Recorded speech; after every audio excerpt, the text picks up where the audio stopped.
Sebelum saya nanti akan berbincang dengan Menteri Investasi dan juga Kepala BKPM, kita lihat dulu informasi ternyata hanya satu pasangan capres dan cawapres yang mengkritik IKN karena kita lihat bahwa ada juga capres dan cawapres yang kemudian mendukung pembangunan IKN dengan mengunjungi Ibu Kota Nusantara. Ini dilakukan oleh pasangan capres atau capres Ganjar Pranowo pemirsa yang langsung mengaku melakukan kunjungan tersebut ke IKN di mana ia menegaskan sebagai wujud dukungan terhadap pembangunan bahkan juga komitmennya terhadap IKN Nusantara atau pemindahan Ibu Kota Nusantara. Jadi praktis bisa kita katakan untuk pasangan Ganjar Mahfud sangat mendukung kebijakan pembangunan Ibu Kota Nusantara. Konsisten bahwa sesuatu regulasi yang sudah dibuat dan disepakati harus dilaksanakan. Maka IKN ini adalah undang-undang.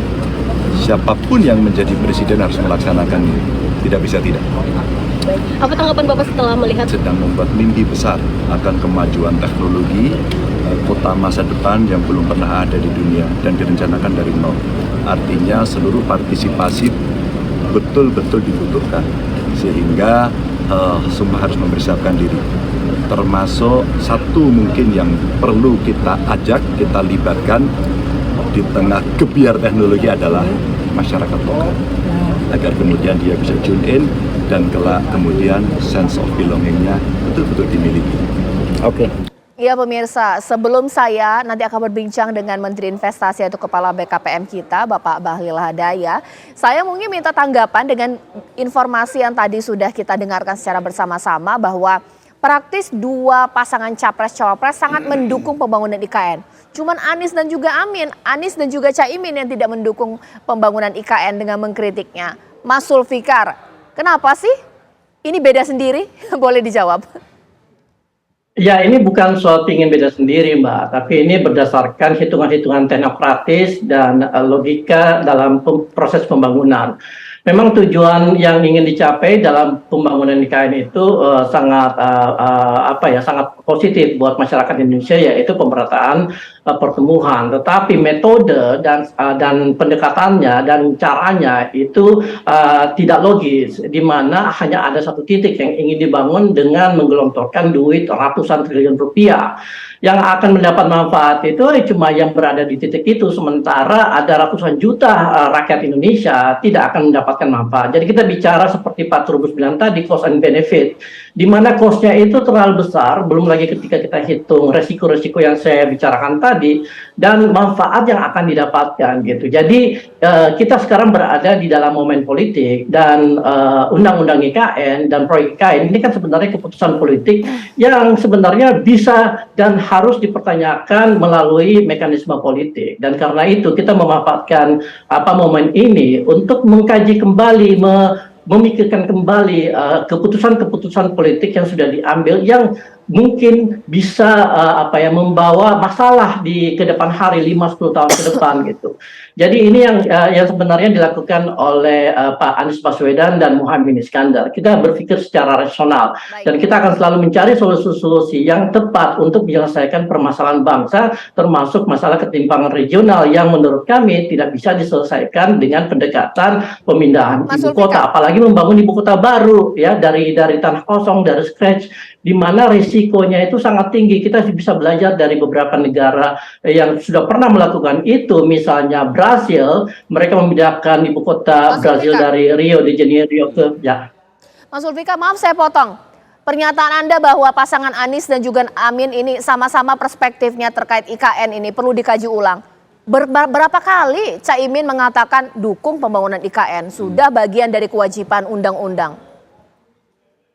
Saya kira itu pernyataan yang dikeluarkan sebelumnya, dan sekarang kita sedang melakukan konsolidasi terhadap sikap dan rencana kita terhadap proyek IKN yang pada dasarnya adalah pasangan Amin akan mengkaji ulang proyek IKN, karena kita bicara tentang risiko jangka panjang yang kemungkinan manfaatnya juga itu tidak sebesar yang diharapkan.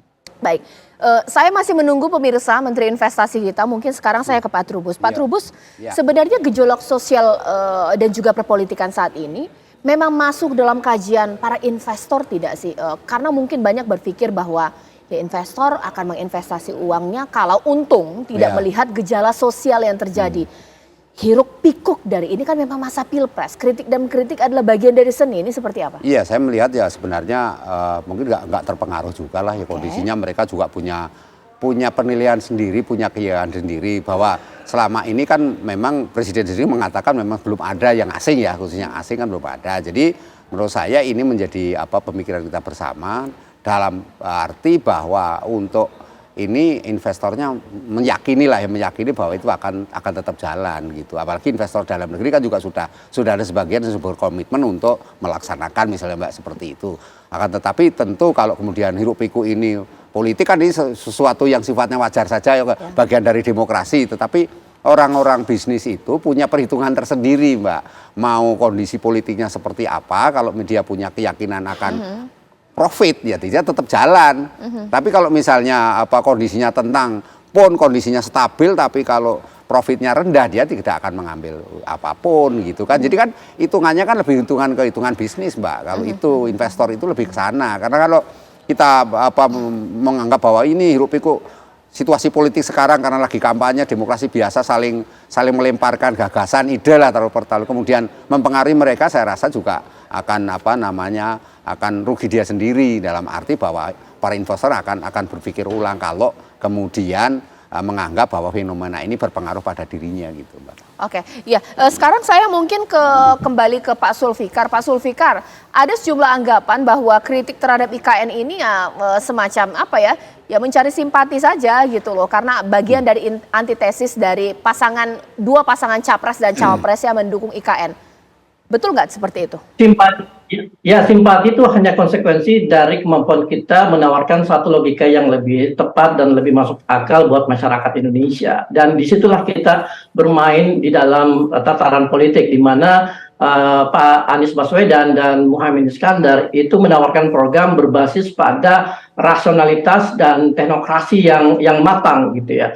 Dan proyek IKN ini kalau kita lihat, pertama itu undang-undangnya dibuat dengan sangat tergesa-gesa Mbak ya. Itu undang-undang ini disahkan hanya dalam waktu 42 hari, jadi penuh dengan masalah.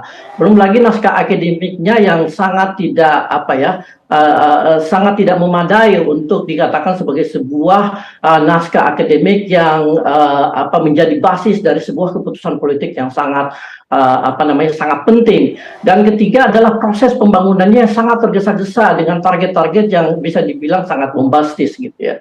Jadi kita bicara tentang bagaimana dampak dari satu keputusan politik terhadap ratusan juta masyarakat Indonesia, dan karena itu kritik Pak Anies terhadap IKN ini bukan semata untuk mencari simpati, tetapi merefleksikan kemampuan beliau di dalam berpikir secara rasional untuk untuk kepentingan bangsa Indonesia.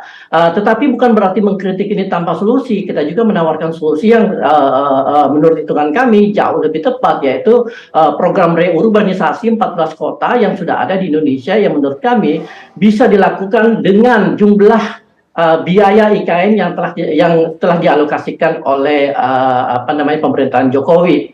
Jadi kalau kita hitung sebenarnya biaya yang digunakan di dalam biaya APBN yang digunakan dalam proyek IKN kan sebesar 90 triliun.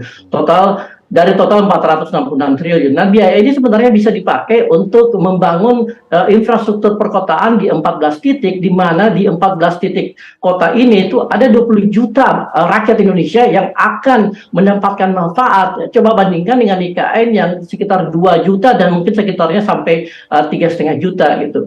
Jadi kita bicara tentang rasionalitas di dalam mengambil kebijakan, dan simpatik politik itu adalah konsekuensi atau turunan dari kemampuan Pak Anies dan Pak Gus Imin di dalam menawarkan satu solusi yang jauh lebih tepat untuk bangsa Indonesia. Baik, Pak Sulfikar, Mas Sulfikar ditahan dulu. Nanti saya akan juga tanya kepada Pak Trubus, pemirsa. Jadi sesaat lagi saya akan mencoba untuk bertanya kepada narasumber kita di malam hari ini, atau saya di malam hari ini.